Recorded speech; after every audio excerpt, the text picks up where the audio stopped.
guys, what is up? Welcome to Day Ray with me, your girl Ray Ray. Hey, hi, how's it going? How you doing? I hope you are doing well. Today's video is going to be a Disney Princess themed birthday cake. My friend's daughter is having her birthday this weekend, and she is having a Disney Princess birthday party, and it's actually going to be a dress-up party. So herself is going to dress up as Belle, and her name is actually Bella. So she's going to be dressed up as Belle for her birthday. So I'm going to be making a Belle themed cake. I have everything planned out. I took all my notes and everything. I even did a rough draft of how I want the cake to look. I have a plan. I don't know how it's going to work, but I'm going to try my best, and I have a backup plan if the top of the cake doesn't work like I want it to. So I have somewhat of hopes for this. So we'll see. And then for the cupcakes, I'm struggling with the cupcakes. And you're probably thinking, right, it's a Disney Princess cupcake. There's so many things you can do. That's the problem. There's so many things that I can do. There's so many things that I want to do that I can do.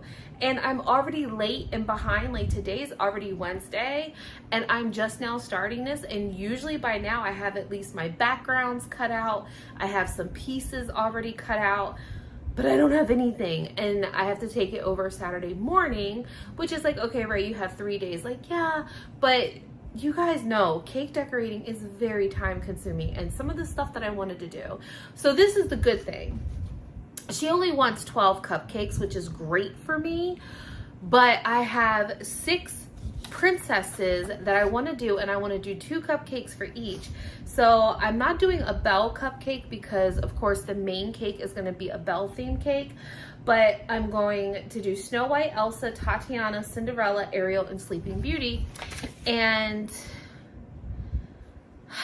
I just, I'm kind of stressed because I want to do the Disney princess dresses.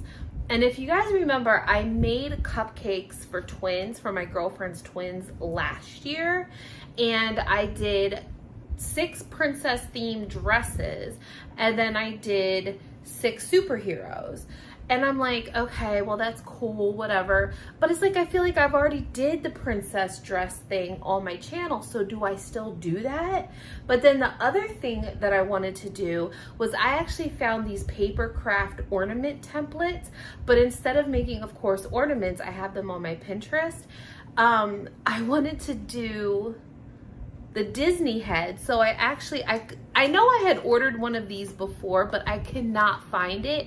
And I do have one Mickey head cutter set, but it's really big. So I needed options because I want, of course, I always do my cupcake toppers in 2-inch circles because I feel like that's just the better fit. I can go 2.5.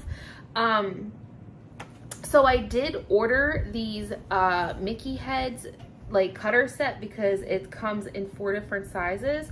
So I wanted to do these in princess themes, and I was going to do one Mickey head in that theme, and then I wanted to do the princess dresses as well. And I'm like, do I do both? Do I just do all princess dresses?